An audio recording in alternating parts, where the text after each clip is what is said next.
بيبدأ فيلمنا سنة 1963 في حلبة ملاكمة، وبنشوف مباراة بين روبن كارتر واللي بيكون لقبه الإعصار وبين بطل العالم، وبتكون مباراة قوية لكن بيفوز الإعصار روبن في جولة واحدة. بترجعنا الأحداث مرة تانية لولاية نيوجيرسي سنة 1966، وبنلاقي اتنين بيدخلوا بار وبيضربوا نار على الناس اللي فيه وبعدها بيهربوا، وأثناء هروبهم بيشوفهم راجل في الشارع وبنعرف إنهم كانوا اتنين من ذوي البشرة السمراء وبيهربوا في عربية لونها أبيض.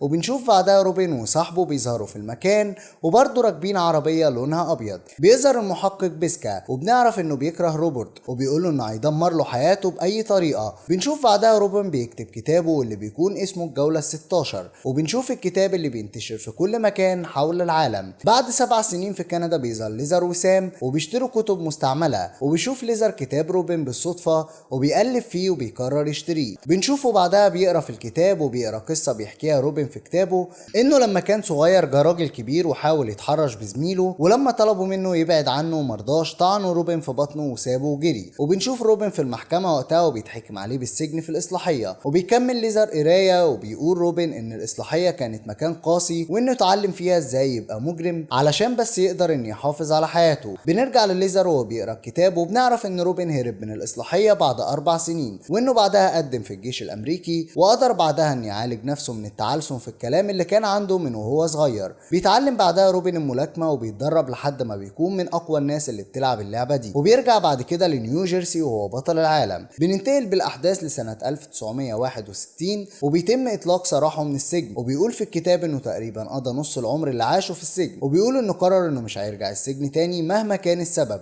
بنرجع لليزر اللي بيتكلم مع عائلة سام وبيقول لهم انه ما بطلش قرايه في كتاب روبن، وبيقولوا له انه ممكن يكون زي روبن وافضل، وده لانه عنده الرغبه في النجاح، وبيطلب منهم ان يتعلم ويتدرب على الملاكمه. وفعلا بنشوف ليزر بدا يتعلم الملاكمه في البيت. بننتقل بالاحداث لماتش بين روبن وكوبر واللي ما اتغلبش قبل كده في اي ماتش، وبتكون مباراه سهله على روبن وبيخلص على كوبر بالضربه القاضيه. وبره نادي القتال بنشوف فيسيكا بيحقد على روبن وبيقول للمساعد ان روبن هو مجرم، شخص اسود البشره ومجرم مش بطل العالم زي ما هو معتقد. بينقلنا في فيلم العنصريه اللي اتعرض ليها الزنوج في امريكا في الوقت ده. بنشوف بعدها روبن في بيته وبنتفاجئ بالشبابيك بتتكسر وحد بيرمي منها حاجه، وبيتراقب هو وعيلته وبيبص من الشباك علشان يفهم فيه ايه لكن ما بيلاقيش اي حاجه. وبتقول له مراته ان كلامه مع الراجل الابيض في البار هو السبب في اللي حصل لهم، وبتقول له انه مشهور وكلامه لازم يكون بحساب علشان ما يعرضش نفسه وعيلته لخطر مره تانية. بعد كده بنروح لبطوله العالم في الوزن المتوسط في مدينه فيلادلفيا سنه 1964، وبيكون روبن او الاعصار مكتسح لنتيجه الماتش لكن بيتاخر قرار الحكام، وبنتفاجئ لما بنلاقي الحكام بيعلنوا فوز جون منافس روبن، وبيكون واضح انه قرار عنصري بسبب بشره روبن السمراء. وبنشوف الجمهور وهو بيعترض على قرارات التحكيم وبيسيب روبن الحلقه وكله غيظ انه بيتعرض للظلم بسبب بشرته. بننتقل بالاحداث لمركز الشرطه وهناك بنشوف المحقق بيهدد الاتنين الشهود انهم لو ما قالوش ان روبن هو اللي ضرب النار هيسجنهم في تهم هم عملوها قبل كده، وبيشهدوا تحت التهديد ان روبن هو اللي ضرب النار في البار. بنشوف بعدها روبن في المحكمه مع جون اللي كان معاه في العربيه،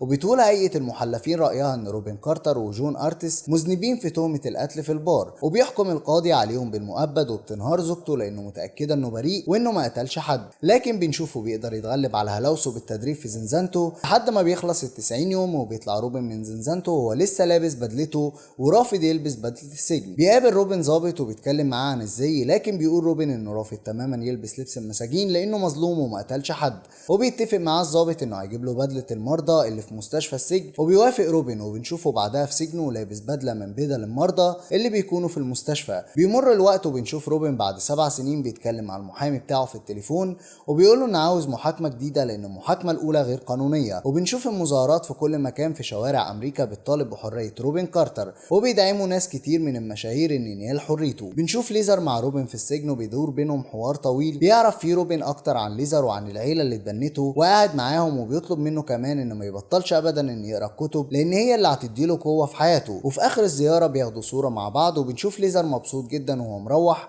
إن قدر يقابل قدوته في الحياة روبن كارتر أو الإعصار. بنشوف بعدها روبن قاعد مع صاحبه في السجن بيسأله عن رأيه في أصحاب البشرة البيضاء، وبيقول صاحبه إن مش كلهم ناس سيئين، وبيقول له إن له صاحب أبيض أنقذ حياته قبل كده 3 مرات. بعد كده بنشوف ليزر وعيلته بيزوروا روبن في السجن، وبيكون ليزر مبسوط إن عيلته مهتمة بقضية روبن، وبيقول ليزر إنه عاوز لما يكبر يكون محامي علشان يثبت براءته. وبتخلص الزيارة وبيقول ليزر إنهم سابوا طرد في البريد لروبن. بالليل بيفتح روبن الطرد وبنعرف إنهم جابوا له الطقم الرياضي اللي كان بيلبسه في ماتشاته، وبيلبسه روبن وبيرجع بذاكرته لأيام ما كان بيلعب ملاكمة، والكل بيشجعه وبينادي عليه بالإعصار. بننتقل بالأحداث لبيلو اللي شاهد عليهم تحت تهديد المحقق، وبنعرف إنه لما حصل القتل دخل علشان يسرق الفلوس اللي في البار، وإن في واحدة دخلت عليه وطلبت منه إنها تبلغ البوليس لأن في ناس ماتت. بنشوف ليزا في زيارة لروبن وبيقول لها إن في محقق خاص اسمه باربري استخدمه في أحد الاستئنافات اللي عملها، لكنه انسحب من القضية بدون ما يقول أسبابه، وبيقول لهم إنه ممكن يساعدهم في إنهم يعرفوا الحقيقة. بيوصلوا فعلا لبيت باربري وبتفتح بنتهم، لكن بيتصدموا لما بيعرفوا إنه مات من سنين، وبتاخدهم بنته للمكان اللي فيه كل أوراقه، وبيقرأوا في مذكراته وبيكون مكتوب فيها إن مكتب الشرطة استقبل مكالمة الساعة 2 و28 دقيقة، وإن كان في حد بيبلغ عن ضرب نار، وإن الشرطة قالت له إنهم فعلا عندهم علم إن في ضرب نار وإن العربيات في طريقها للبار.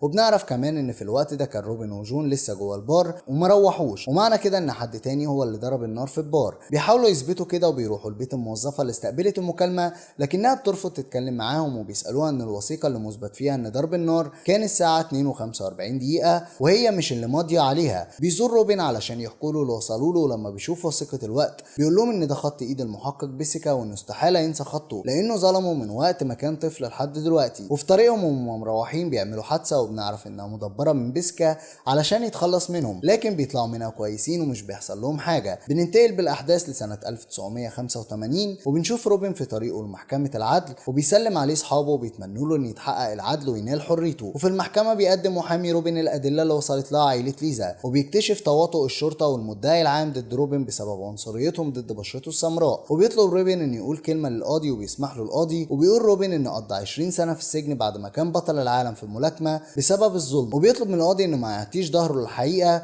وبيقول إن كل اللي بيطلبه هو العدل ومش أكتر من كده. بيرجع القاضي للقاعة بعد وقفة الاستراحة وبيقول إن كل الأدلة كانت في صف روبن، وإن الحكم اللي أخده كان بدافع العنصرية، وإن روبن بريء، وبيحكم ببراءته بإطلاق سراحه. بنشوف كل المساجين اللي في السجن مبسوطين لما بيوصل لهم خبر براءة روبن، وبيخرج روبن من المحكمة وبيبص لضوء الشمس اللي بيمثل الحرية بعد ما افتقدوا طول فترة وجوده في السجن. وبيسألوا صحفي هل هنقدر نشوف الإعصار مرة تانية، وبيقول له روبن إن طول عمره كان هو الإعصار حتى لو ما كانش جوه الحلبة. وبنعرف بعدها إن عائلة ليزا رجعت كندا، وكمان روبن كارتر سافر هناك وبيشغل منصب المدير التنفيذي للدفاع عن مدنيين بالظلم. وبنعرف كمان ان ليزا اتخرج من الجامعة وكمان حصل على الماجستير، وانه اشتغل محامي زي ما وعد روبن. وفي سنة 1993 بيقدم اتحاد الملاكمة العالمي حزام بطل العالم لروبن كارتر تقديرا لكفاحه ان ينال حريته. وبيموت روبن كارتر سنة 2014 بمرض سرطان البروستاتا، وبيخلص فيلمنا لحد هنا.